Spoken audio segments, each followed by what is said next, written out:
हम आज पहला अध्याय देखेंगे जिसमें चार्वाक दर्शन है। और चार्वाक का यह कहना है कि प्रत्यक्षमेव किल यस्य कृते प्रमाणम, कि जिसके लिए प्रत्यक्ष ही केवल प्रमाण हो। कि चार्वाक जो दर्शन है वो कहता है कि इस जगत में वही पदार्थ या वही चीज़ है जो आँख से देखी जा सकती है, जिह्वा से टेस्ट की जा सकती है, नाक से सूंघा जा सकता है, पंचेंद्रियों के द्वारा जिसका हम ज्ञान कर सकते हैं, वही पदार्थ की सत्ता है। अन्य किसी प्रमाण का वो स्वीकार नहीं करता, ना अनुमान का, ना उपमान का, ना शब्द का। भूतार्थवादम अथ यो नितराम निविष्टः वेदादि निंदनपरः सुखमेव धत्ते सोयम बृहस्पतिर्मुनिर्मम रक्षको अस्ति।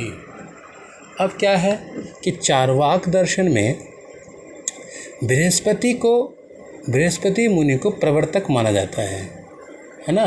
जैसे केवल सांख्य दर्शन में कपिल मुनि को माना जाता है, योग दर्शन में पतंजलि को माना जाता है ना, वैशेषिक दर्शन में कणाद को माना जाता है, वैसे ही चार्वाक दर्शन में प्रवर्तक जो है बृहस्पति को माना जाता है। और आपको ध्यान होगा पीएचडी के एंट्रेंस एलबीएस में ये क्वेश्चन पूछा था। अब आगे देखते हैं। इनका कहना है कि चार्वाक के मत का खंडन करना अत्यंत कठिन है। नितराम निविष्ट कठिन है। चूँकि देखो यह बात एकदम सत्य है कि जो आँख से देखा जा रहा है, पंचेंद्रियों के द्वारा देखा जा रहा है, उस बात को आप काट नहीं सकते। और इनका स्पष्ट कहना है कि भाई जो प्रत्यक्ष है ना, वही प्रमाण है, हम उसे ही मानेंगे, हम अनुमान को, उपमान को, शब्द को नहीं मानते। देखिए, अथ कथम परमेश्वरस्य निःश्रेयस का मतलब होता है सुख प्राप्ति या स्वर्ग, है ना। इनकी परंतु स्वर्ग जो है वो हमारे आस्तिक दर्शनों के दृष्टिकोण से निःश्रेयस का मतलब है। इनकी नज़र में निःश्रेयस का मतलब क्या है कि सुख प्राप्त करना। ये जीवन आपको मिला है, इसका आप आनंद लीजिए, भोग कीजिए और ख़त्म हो जाइए। प्रदत्तम अभिधीयते बृहस्पति मतानुसारिणः नास्तिक शिरोमणिना चार्वाकेण तस्य दुरोत्सारितवत्वात् दुरोच्छेद्यम ही चार्वाकस्य चेष्ठत्यम प्रायेण सर्वप्रामाणिनस्तावत्। ये कहते हैं कि चार्वाक का जो मत है उसको हम स्वीकार करते हैं। और नास्तिक के शिरोमणि, ये पूछा जाता है कि नास्तिक के शिरोमणि कौन है, तो वो चार्वाक हैं। और उनकी नज़र में निःश्रेयस का मतलब क्या है। तो आपसे ये प्रश्न पूछा जा सकता है कि चार्वाक दर्शन की दृष्टि से निःश्रेयस का क्या अर्थ है। तो आपको ये श्लोक ध्यान होगा, यावत् जीवेत सुखम जीवेत ऋणम कृत्वा घृतं पिबेत भस्मीभूत शरीरस्य पुनरागमनं कुतः यावत् जीवं सुखम जीवम नास्ति मृत्युगोचरः। कि जब तक जीवन है सुख से जियो, मृत्यु से अगोचर, मतलब मृत्यु होना एक दृढ़ सत्य है। ऐसा नहीं है कि मृत्यु आपकी ना हो, इसीलिए मृत्यु तो होने निश्चय है। और तब तक आप इस शरीर के अग्नि में भस्म हो जाने पर आप पुनः आपका इस शरीर में आपका आगमन नहीं होगा। और देखिए ये बात प्रत्यक्ष सिद्ध है कि जिस व्यक्ति की मृत्यु हो गई वो पुनः उस शरीर में तो नहीं आता है, एक बात। और इनका कहना है कि जब हमें शरीर दोबारा मिलेगा ही नहीं तो हम क्यों ना सुख का भोग करें, क्यों ना हम अपना जीवन मस्ती से बिताएं, क्यों हम साधन करें, क्यों साधना करें, क्यों समाधि करें, क्यों हम प्रत्यक्ष प्रमाण पढ़ें, हम क्यों 16 दर्शन पढ़ें, क्यों हम वेदांत पढ़ें। हमें नहीं पढ़ना है। हमें तो पता है कि जब हम जिएंगे ही नहीं, हम एक दिन मर ही जाएंगे, तो फिर हम क्यों इस प्रकार के कष्टों को भोगें, ध्यान करें, समाधि करें, हम क्यों करें। हमें तो सिर्फ सुख भोगना है। ठीक है। फिर आता है इति लोकगाथानम अनुरंधना नीति काम शास्त्रानुसारेण अर्थ कामो एवं पुरुषार्थो मन्यमानः। ये क्या मानते हैं कि पुरुषार्थ होते हैं। पुरुषार्थ माने होते हैं कि जो मानव अपने पूर्ण जीवन में इसको लक्ष्य करके अपना जीवन व्यतीत करता है उसे पुरुषार्थ कहते हैं। तो इनकी नज़र में पुरुषार्थ क्या है? तो इनकी नज़र में सिर्फ अर्थ की प्राप्ति और काम की प्राप्ति ही पुरुषार्थ है। यह कहते हैं कि बस हमें इस जीवन में हम जन्म लिए हैं, इसलिए हमें अर्थ और काम को प्राप्त करना चाहिए और यही पुरुषार्थ है। पारलौकिक पदार्थ को स्वीकार न करते हुए चार्वाक मत को स्वीकार करते हुए ही दिखलाई पड़ते हैं। इसीलिए उस चार्वाक मत का दूसरा नाम लोकायत ही सार्थक है। लोकायत का मतलब होता है कि ऐसा सिद्धांत जो लोक में जनरली, है ना, वो कहते हैं ना फर्स्ट इम्प्रेशन में पसंद आने वाला। अब कोई आपसे कहे कि भाई जब जीवन आपका रहेगा ही नहीं, क्षण भंगुर है, तो आप किस लिए कष्ट भोग रहे हैं, आप किस लिए ध्यान समाधि आसन करने की बात कर रहे हैं, मत करिए, आप सुख भोगिए। तो ये तो सत्य बात है भाई, सबको पसंद आएगी लोकायत, इसलिए इसको लोकायत कहा कि आप जो कह रहे हैं सही कह रहे हैं। तो इसमें आपसे 3-4 बातें निकल के आई हैं कि पहली बात तो ये कि बृहस्पति मुनि इसके प्रवर्तक हैं चार्वाक दर्शन के, और नास्तिक के शिरोमणि जो है वो चार्वाक हैं। निःश्रेयस का मतलब क्या है? तो ये श्लोक आपको ध्यान होना चाहिए, यावत जीवेत सुखम जीवेत ऋणम कृत्वा घृतम पेवेत। और इनके अनुसार प्रश्न पूछ सकते हैं कि चार्वाक की दृष्टि से पुरुषार्थ क्या है, तो आपको बताना होगा कि चार्वाक की दृष्टि से धर्म, अर्थ और काम ही मात्र पुरुषार्थ हैं। तो यही आपके 2-3 प्रश्न यहाँ पर तैयार इस प्रकार हो जाएंगे। अब ये आगे कह रहे हैं कि तत्व मीमांसा का मतलब है कि देखिए हर सिद्धांत में हर जो सिद्धांतिक है वो कुछ ना कुछ मत रखता है, कुछ ना कुछ मत या सिद्धांत रखता है। तो कह रहे हैं कि अत्र पृथिव्यादीनि भूतानि चत्वारि तत्वानि। आपने पढ़ा होगा कि पंच महाभूत हैं, है ना, कौन कौन सा? पृथ्वी, जल, अग्नि, वायु, आकाश। पर इनके सिद्धांत में क्या है कि सिर्फ पृथ्वी, जल, वायु, है ना, पृथ्वी, जल, अग्नि और वायु, सिर्फ ये 4 को ही यह महाभूत मानते हैं, इन्हीं को ही तत्व मानते हैं, और आकाश को ये नहीं मानते।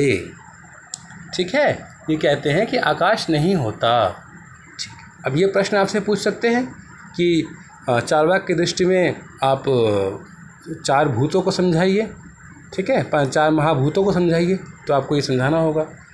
आगे तेभ्य एव देहा कार परिणतेभ्य कर्मादिभ्य मद शक्तिवत चैतन्यम उपजायते। ये कहते हैं कि देखिए जिस प्रकार आप किण्व आदि मादक द्रव्यों से एकत्रित करने पर मादक शक्ति उत्पन्न होती है। मतलब ये है कि जैसे कोई मदिरा पीता है तो मदिरा कैसे बनती है? तो शायद अंगूर वगैरह से बनती है ना, अंगूर वगैरह से। तो अंगूर को हम अगर जनरली खाएंगे तो हमें नशा नहीं आएगा, पर जब हम उसको एक प्रोसेस के थ्रू जब हम उसको दारू के रूप में कन्वर्ट कर देंगे तो हमें क्या आएगा? नशा आता है। ठीक है, हाँ। तदाहु विज्ञापनम एवतेभ्यः भूतेभ्यः समुत्थाय तान्येवम् अविनश्यति न प्रेत्य संज्ञास्ति ही। फिर कह रहे हैं कि उसी प्रकार जब पृथ्वी आदि 4 महाभूत देहाकार रूप में बदल जाते हैं तब वह चेतन शक्ति को उत्पन्न करते हैं। अब आप देखिए, जो आप सांख्य दर्शन पढ़ रहे होंगे तो वहाँ पर आपको बताया कि 5 महाभूत से हमारा सृष्टि, हमारी मतलब जो दुनिया है, जो व्यक्ति हैं, ये बने हैं और वापस इसी 5 महाभूत में विलय हो जाते हैं, मतलब ख़त्म हो जाते हैं। पर ये क्या मानते हैं कि भाई पृथ्वी, जल, अग्नि, वायु, इन 4 के समुदाय से ही, है ना, ये चैतन्य शरीर हमें प्राप्त होता है, चैतन्य शक्ति हमें प्राप्त होती है, तथा उन महाभूतों के पृथक पृथक हो जाने से यह शरीर नष्ट हो जाता है। ठीक है, क्या होता है? यह शरीर नष्ट हो जाता है। तो आप देखिए, हम लोग जो कैवल्य दर्शन है, न्याय दर्शन है, प्रमाण मीमांसा है ना, योग दर्शन है उसमें भी यही मानते हैं कि भाई पंच महाभूतों में जन्म लेते हैं और पंच महाभूतों में ख़त्म हो जाते हैं। पर ये भी इसी बात को स्वीकार कर रहे हैं, पर इनका सिर्फ एक पॉइंट अलग है, इनका नज़रिया कि आकाश का इसमें कोई रोल नहीं है, वो पृथ्वी जल अग्नि वायु का ही रोल है। जैसा कहा गया है कि विज्ञान से परिपूर्ण चैतन्य इन चारों महाभूत से निकलकर पुनः उसी में प्रवेश कर लेता है। विज्ञान का मतलब क्या होता है? आत्मा। ठीक है, आप जब ये विज्ञान शब्द सुने तो सोचे कि ये आत्मा के बारे में कहा जा रहा है कि आत्मा से परिपूर्ण चैतन्य, मतलब आत्मा से परिपूर्ण यह शरीर जो है क्या होगा? पंच महाभूतों के निकल जाने से नष्ट हो जाता है। मृत्यु के बाद उसकी कोई संज्ञा नहीं रहती। ये भी बात सत्य है कि भाई जब हम शरीर हमारा ख़त्म हो जाता है तो शरीर की तो कोई वैल्यू नहीं रहती ना। जब तक आत्मा है तभी तक हम उसको संवारते हैं, संजोगते हैं, है ना, नहाते धोते हैं, अपने आप को स्वच्छ पवित्र रखते हैं। जैसे ही आत्मा निकलती है तो हम उसका देह संस्कार करके उसको ख़त्म कर देते हैं शरीर का। इसीलिए चैतन्य विशिष्ट देह ही आत्मा है। देखिए यहाँ पर ये एक प्रश्न और बनता है कि वो पूछेंगे कि चार्वाक की दृष्टि में आत्मा क्या है? क्या बोलेंगे? चार्वाक की दृष्टि में आत्मा क्या है? ये प्रश्न भी बनता है। तो आपको कहना होगा देहात्मवाद। क्या कहना होगा? ऐसे देहात्मवाद, इनका सिद्धांत है आत्मा को लेके। ठीक है, क्या है कि देहात्मवाद, ये देह को ही, शरीर को ही क्या मानते हैं? आत्मा मानते हैं। चैतन्य विशिष्ट देह से भिन्न आत्मा को मानने में कोई प्रमाण ही नहीं है। ये कह रहे हैं कि भाई इस शरीर के बिना आत्मा को किसी और रूप में स्वीकार करें, इसका तो कोई प्रमाण ही नहीं मिलता हमें। क्यों? कि प्रत्यक्ष को ही एकमात्र प्रमाण मानने के कारण अनुमान आदि प्रमाणों को न मानने से आत्मा के देहातिरिक्त मानने में कोई प्रमाण नहीं है। आपको पहले बताया था कि यह सिर्फ प्रत्यक्ष प्रमाण को मानते हैं और प्रत्यक्ष प्रमाण के अनुसार पूरे विश्व में यह सिद्ध है कि जब इस शरीर से आत्मा निकल जाती है तो इस शरीर का कोई मूल्य नहीं रहता। अब देखिए ऊपर एक शब्द आया था किण्वा दिव्या मद शक्तिवत चैतन्यम उपजायते। यह कह रहे हैं कि जो शराब बनाई जाती है पेड़ से निकले हुए विशेष प्रकार के किण्व होते हैं। मदिरा के निर्माण में खमीर उठाने वाले बीज या औषधि को किण्व कहते हैं। कि इस प्रकार जो मदिरा बनाने में हम जो भिन्न भिन्न प्रकार के जो पदार्थ का यूज़ करते हैं, अगर हम उसको वैसे ही खा लें तो हमें मद नहीं होता, पर जब हम उसको एक प्रॉपर एक प्रक्रिया के रूप में जब हम उसको रिफाइंड मशीन के थ्रू करते हैं, खाते हैं, तो हमें होता है। अब आप इस बात को ऐसे भी समझ सकते हैं कि देखिए आपने कभी पान खाया होगा, ठीक है, फायर पान वगैरह, तो उसमें ना कभी अगर आप अकेले सिंपल कभी पान का पत्ता खाएं या कत्था खाएं या सुपारी खाएं या चूना खाएं तो आपका मुंह लाल नहीं होता है कभी भी, ठीक है। पर जब इन सभी चीज़ों का मिश्रण हो जाता है पान के ऊपर, पान है उस पर कत्था लगाया, उसमें चूना लगाया, उसमें जो है लौंग इलायची, नहीं लौंग तो नहीं रखते, नहीं लौंग नहीं रखते, बस जो भी रखते हैं वो सब रख दिया, उसके बाद जब खाते हैं तो क्या होता है, हमारा मुंह मीठा हो जाता है, हमारा मुंह लाल हो जाता है। तो उसी प्रकार ये मानते हैं कि तत्र पृथिव्यादि पंच भूतानि चत्वारि तत्वानि इति एव, कि भाई जिस प्रकार पान के समूह रूप में खाने से हमारा मुंह लाल होता है, उसी प्रकार पृथ्वी, जल, तेज, वायु, अग्नि, इन सभी चारों के सम्मिश्रण से यह देह उत्पन्न होता है और इस देह की उत्पत्ति होती है। और जब यह शरीर से आत्मा निकल जाती है तो इस देह का कोई उपयोगिता नहीं रहती, और जब इस देह की उपयोगिता रहेगी ही नहीं, सिर्फ आत्मा के रहने तक ही इस देह की उपयोगिता है, तो क्यों ना हम सुख भोग कर मरें, हम क्यों कष्ट भोगें, हम क्यों पढ़ाई करें, हम क्यों अब सुबह सुबह रोज़ उठें, क्यों योग करें, क्यों आयाम व्यायाम करें, हम क्यों ना आराम से 11-12 बजे उठें, रात को मस्ती में सोएं, खाएं पिएं, कुछ भी करें, है ना। तो इनका ये मानना है कि मतलब मस्त रहें, निर्लोड रहें, कोई लोड ना ले लाइफ को लेके, इनका ये मानना है। क्योंकि ये बात सत्य भी दिख रही है, न च अस्य दुख सन्न भिन्न तस्य पुरुषार्थत्वमेस्ति नास्ति इति मंतव्य। ये कह रहे हैं कि देखिए अच्छा, इनके में एक और इनके लिए जो है ना पुरुषार्थ की एक परिभाषा दी गई है। क्या दी गई है? देखिए, अंग नाद्य लिंग नादिजन्यम सुखमेव पुरुषार्थः। ये कहते हैं कि आपको पहले बताया था मैंने, पुरुषार्थ का क्या कहते हैं कि भाई अर्थ और काम। अर्थ मतलब पैसा कमाना, काम मतलब अपने इंद्रियों को खुश रखना। तो उसी बात को ये आगे पुष्ट कर रहे हैं कि किसी महिला के आलिंगन से जो सुख हमें उत्पन्न होता है उसे ही चार्वाक क्या मानता है कि ये पुरुषार्थ है ना। कहता है कि भाई महिला के आलिंगन से जो हमें सुख प्राप्त होता है वही पुरुषार्थ है, और हमें इसे ही समझकर अपने जीवन को मस्त और व्यस्त रखना चाहिए। वह आलिंगन जन्य सुख दुख मिश्रित होने के कारण पुरुषार्थ नहीं है, ऐसा नहीं मानना चाहिए। अब क्या कह रहे हैं कि देखिए, ये बड़ा अच्छा विषय रख दिया इन्होंने कि कभी कभार क्या होता है कि हम किसी को गले आलिंगन करते हैं, गले मिलते हैं तो हमें सुख होता है, और कभी कभार हो सकता है कि हमें उनसे गले मिलकर दुख मिले, हमें अच्छा ना लगे। पर हमें इसको ऐसे नहीं समझना चाहिए। ऐसा कह रहे हैं, ऐसा नहीं समझना चाहिए। क्यों? तथा पुरुषार्थत्वं नास्ति इति न मंतव्यम अवर्जनीयतया प्राप्तस्य दुःखस्य परिहारेण सुखमात्रस्य भोक्तव्यात्। यह कहते हैं कि जैसे मान लीजिए अनिवार्यतः प्राप्त दुख को हटाकर केवल सुख का ही उपभोग करना चाहिए। कैसे? जैसे मछली में कांटे होते हैं, छिलके होते हैं, तो हम इसका मतलब ये तो नहीं कि मछली खाना छोड़ देते हैं, हम तो कांटे और मछली को निकाल देते हैं और इसका मांस खाते हैं। तो उसी प्रकार हम जब किसी की आलिंगन करें, सुख करें, तो अगर हमें किसी कारण से दुख हो जाए तो उस दुख पर ध्यान हमें नहीं देना चाहिए, हमें मात्र उसके देह से हमें अपने प्रेम को करते रहना चाहिए। ऐसा चार्वाक मानते हैं। लेकिन उसे जितना लेना चाहिए उतना ही लेकर वो उसे खा लेता है और खुश रहता है। जैसे एक और एग्जाम्पल दे रहे हैं कि ये रहा, मत्स्यार्थो सशलान सकटान मत्स्यान उत्पत्ते स यावदेयम तावदेयम निवर्त्यते यथा च धन्यार्थी सफलालाली धन्यानि आहर्ति। अब जैसे आपने कभी चावल देखा होगा, चावल से पहले धान देखा होगा। धान में क्या होता है कि चावल के ऊपर एक ग्रीन कलर की एक परत होती है जिसको हम हटाते हैं। उसके बाद हम उसको चावल निकालते हैं, साफ़ करके उसको भात बना के खाते हैं, पुलाव वगैरह।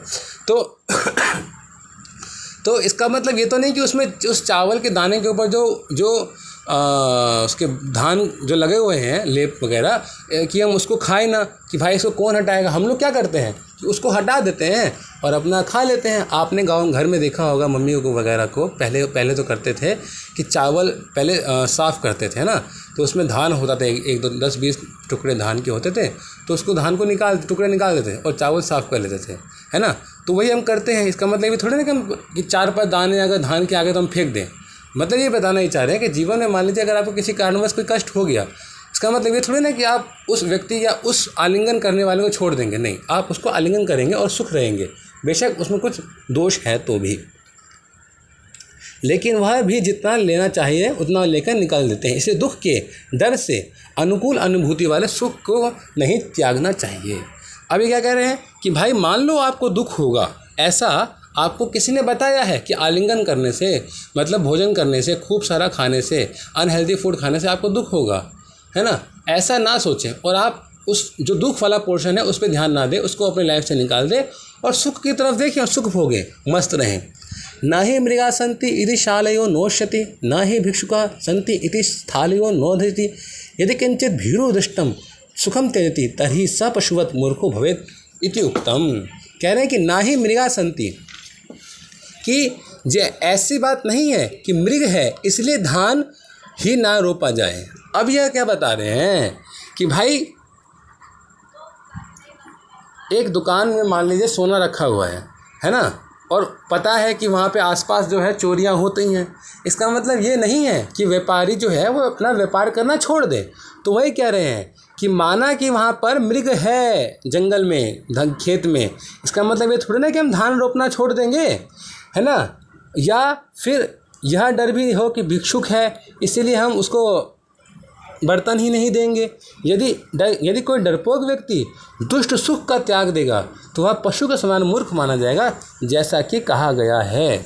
अब देखिए ये रहा, त्याज्यम सुखम विषय संगम जन्य पुंसाम दुखोपसृष्टिमिति, सृष्टि बहुत बार आ रहा है, मूर्ख विचारणीशा विवृंजीहासति सितोतम तंडुलान्ध्यम को नामभिष्टुनिषिणिको पहन्ते अर्थी। कह रहे हैं कि वह मूर्ख का विचार है कि मनुष्य को विषयों को संग होने से उत्पन्न सुख का त्याग देना चाहिए। कह रहे हैं कि अगर मान लीजिए आपको मूवी देखने में आनंद आ रहा है आपकी आंखों को, तो ये कह रहे हैं कि ऐसा नहीं कि आप उसको छोड़ दें, आप देखिए अपने आंखों को, मस्ती कीजिए, क्योंकि यह सुख दुख से मिश्रित है। ये सही बात है कि आज आपको सुख होगा तो कल दुख भी होगा, इसका मतलब आज दुख है तो कल सुख भी होगा। इसलिए आप अपने जीवन में जो कर रहे हैं उसे करते रहिए। अरे अपना हित चाहने वाले कौन व्यक्ति सफ़ेद और अच्छे चावल से युक्त धान को इसलिए त्याग देता है क्योंकि वह छिलके और कर्ण से युक्त है। तो वही कह रहे हैं कि किसी को चावल खाना पसंद है, चावल खाना चाहता है, तो ऐसा कौन सा व्यक्ति होगा, मूर्ख ही होगा कि जो धान के छिलके को देखकर चावल को छोड़ दे। इसलिए हमें ऐसा नहीं करना चाहिए। तो यहाँ तक में 4-5 बिंदु आपके कवर हुए हैं कि इनकी आपसे पूछ सकते हैं कि भाई चार तत्वों के बारे में बताइए, प्रमाण के बारे में बताइए, ठीक है। और जो है सुख की प्राप्ति और सुख और दुख के विषय में चार्वाक दर्शन क्या सोचता है, आपको ये बताना है। ये सब बहुत सामान्य बातें हैं जो आप स्वयं जानते हैं।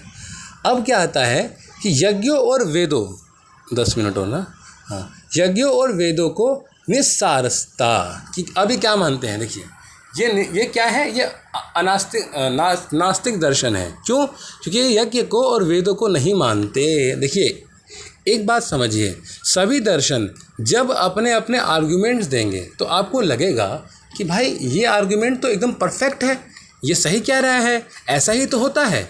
और यही ऐसा ही आपको विचार आपके बुद्धि में प्रवेश करवा पाना हर दार्शनिक का, हर एक फिलोसोफर का, हर एक क्या बोलते हैं उसको,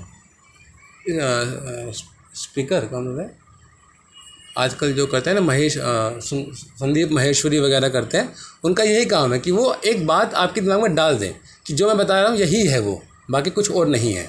देखिए क्या कह रहे हैं, ननु पारलौकिक सुखम भावे बहुवृतव्य शरीरम आया आसाध्य अग्निहोत्रादि विद्या वृद्धा कथम प्रवर्तिष्यति।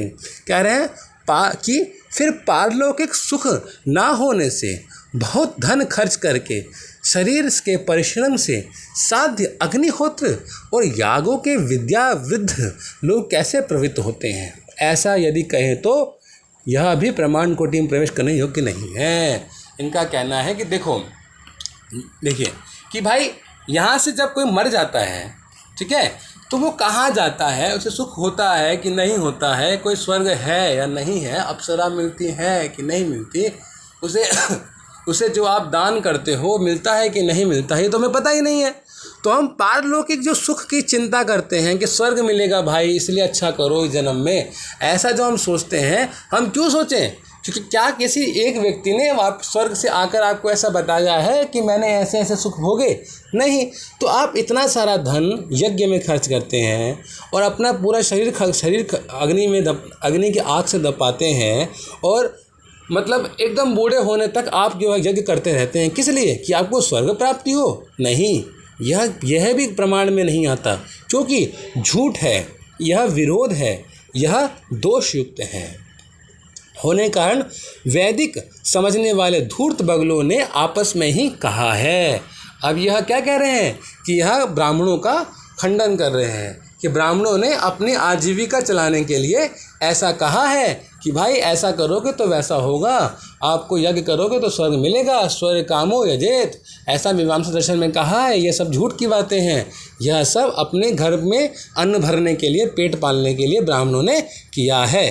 कह रहे हैं कि कर्म कांड को प्रमाण मानने वाले, वे ज्ञान कांड को प्रमाण मानने वाले कर्म कांड खंडन करते हैं। अब देखो, अब ये देखो, यही फिलोसफी की एक बहुत खासियत है कि खंडन जब करेंगे तो आपको लगेगा कि हाँ, कि जो कर्म कांड वाले हैं वो ज्ञान कांड को नहीं मानते। ज्ञान कांड का मतलब है जो वेदों को नहीं मानते, और जो वेद को मानते हैं वो कर्म कांड को नहीं मानते।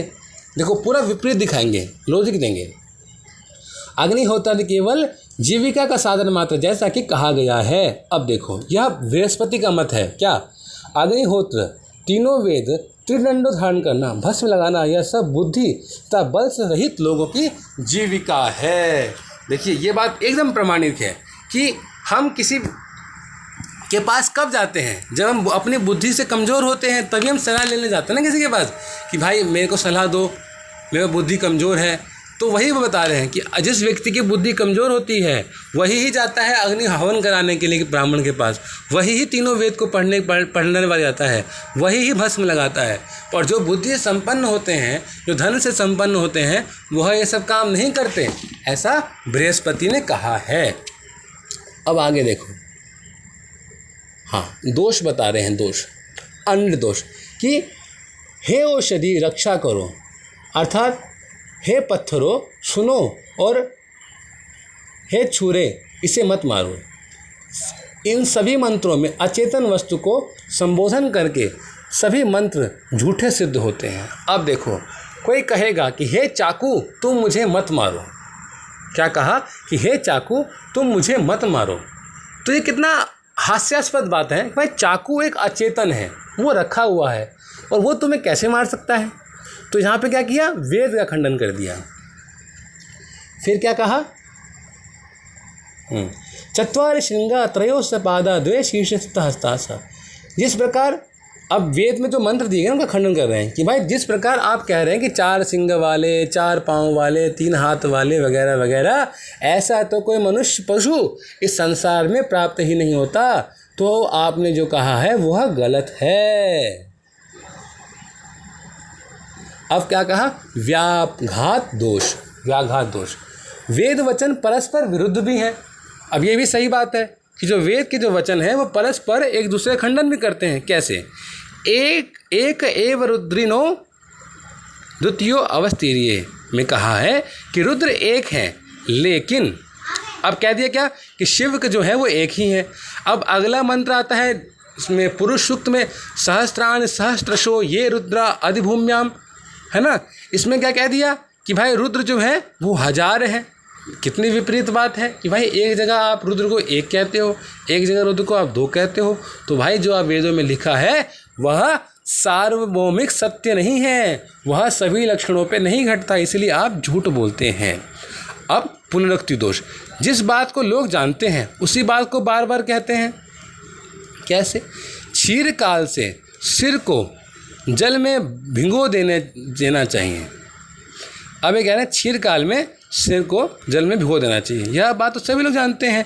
तो फिर वेद मंत्र सिर को जल से भिगोने के लिए क्यों कह रहा है? सिंपल सी बात है भाई, अब जब हम नहाएंगे समुद्र में तो हम अपने बाल धोएंगे ही, तो भाई इसमें क्या बड़ी बात है? इसमें आप क्यों हमें बता रहे हो? वो तो हमें पता ही है, ठीक है। इस प्रकार इन्होंने वेद में 3 दोष दिखा दिए, साथ ही वेद के 2 भाग कौन कौन से हैं, ज्ञान कांड और कर्म कांड, को परस्पर विरुद्ध बताया। ज्ञान कांड को वेदांती मानते हैं तो कर्म कांड को मीमांसक मानते हैं। आपने अर्थ संग्रह पढ़ा होगा ना, उसमें कर्म कांड की ही चर्चा है। हाँ, ये दोनों एक दूसरे के को ही अप्रमाण मानते हैं, ये भी सत्य है, यह भी एक बात एकदम सत्य है। अब देखिए कैसे, मैं भी आपको बताता हूँ कि मीमांसा कहता है स्वर्ग कामो यजेत, स्वर्ग प्राप्ति के द्वारा आप यज्ञ करो, मतलब इस सांसारिक जीवन भोगों में रहते हुए आप स्वर्ग करते, यज्ञ करते हो, या आप क्या करो, स्वर्ग प्राप्त करो। और उधर क्या कहता है वेदांत में शंकराचार्य, क्या कहता है, क्या कहता है बताओ? वह कहता है कि भाई, क्या कहता है वैसे, क्या था,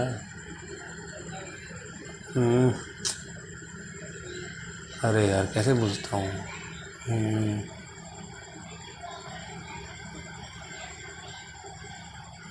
क्या तो था,